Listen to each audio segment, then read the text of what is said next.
The pro-woman's party is no such thing. Not if it's talking about Democrats. I know that much. I have 2 daughters and we're voting Republican. Welcome to Doug in Exile. I'm Doug TeNapel. We're the happiest patriots on earth. We're going to continue to expand on the Doug Emhoff smacks around women theme that we've done on a couple of videos now. I hope you guys like this. Leave a comment below on what you think. Here's Colin Rugg. This is new information, guys, just came out. Doug Emhoff's former colleagues have come forward and say he refused to promote women who didn't flirt with him and would brag about yelling at women. Emhoff impregnated his nanny, is accused of assaulting his girlfriend, and now this. According to the Daily Mail, Emhoff was a known misogynist as the managing director of Venable in Los Angeles. I knew these creeps. I've worked in LA, guys. I knew them. Yes, they're there. That this so-called always supporter of women actually smacked an ex-girlfriend in the face. No one's looked into this, I guess, other than the Daily Mail. Certainly Jen Psaki, I hope, wasn't aware of it when she let him get away with, "I've always been like this, a supporter of women."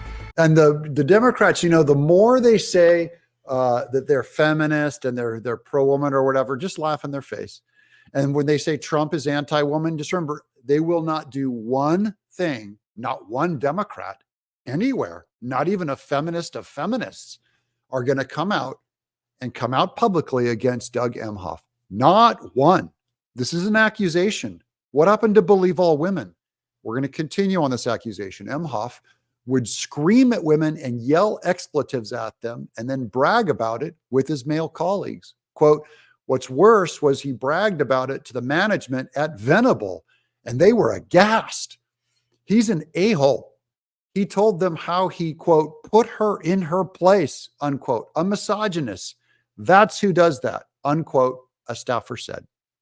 Emhoff was, quote, very flirty, unquote, and, quote, if you weren't flirty back or didn't respond positively when you were treated like you went on his S list, a female staffer said.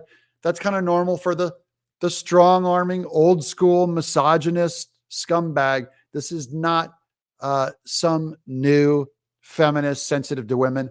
Here's a great TikToker I pulled some quotes from. Now, as far as voting for somebody who doesn't want to protect women, let's address something. This was a vote for the Protection of Women and Girls in Sports Act. Not one Democrat voted to keep men out of women's sports. Where's our voice? Where's our protections to an equal competition? Go ask any woman in sports. I know I have girls that were athletes. They played volleyball. They played soccer. Who came out to defend? Who's really pro-woman? Or is the Democrat just going to talk about my body, my rights, my body? What about your right to have a fair playing field? Or to not have Doug Emhoff smack you around and get away with it and have your entire party zip it over you out of fear of losing. Now, this here was the vote to deport illegal immigrants out of our country after they had done SA against women and girls.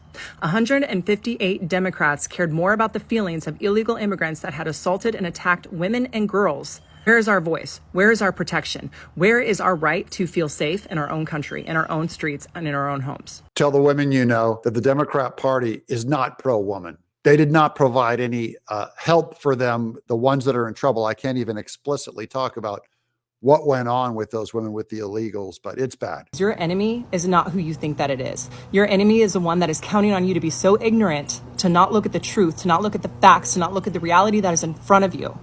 And they are using you to continue to fight what you are against. You need to wake up. Which party thinks you're that ignorant? By the way, this is the same thing for the black voters that are treated like garbage. They think you're dumb and they're making you vote against your own interests. I think that's a Democrat plan. They gaslight. That's why they call it gaslighting. But wait. The accusations continue on Doug Emhoff. Venable was even sued by former legal secretary Margin Raby in 2019, alleging discrimination when she worked at the company. In her lawsuit, she says Doug Emhoff had a secretary in her 20s referred to as Katya, who was unqualified but was hired because she was young, attractive, and friendly with the powerful men in the office. It's too bad that a minority like Marjan Raby in 2019 couldn't get a fair shake from Doug Emhoff because he's also a racist. Here's an image of Katya. That's more his style and his liking. We'll go back to Jen Psaki, who is no feminist and has no interest in calling Doug Emhoff out. Important part, or an interesting part of how people have talked about your role here is how your role has reshaped the perception of masculinity. And I'm not sure you planned on that, but you are an incredibly supportive spouse. Has that been an evolution for you? And do you think that's part of the role you might play as first gentleman? It's funny. I've started to think a lot about this. I've always been like this. My dad was like this. And I'll bet he was. And then here's Twitter blowing up on him. Here's Chuck Callisto. Why won't Dems believe women when they come out against Dems? They only believe them when they come out against Republicans because it was always just politics. It was never about being pro-women, guys. Here's Gunther Eagleman, quote, believe all women, their rules, not mine. Here's pro-America politics. Emhoff is everything they have pretended Donald Trump is. And now I hope you're not eating, but watch this.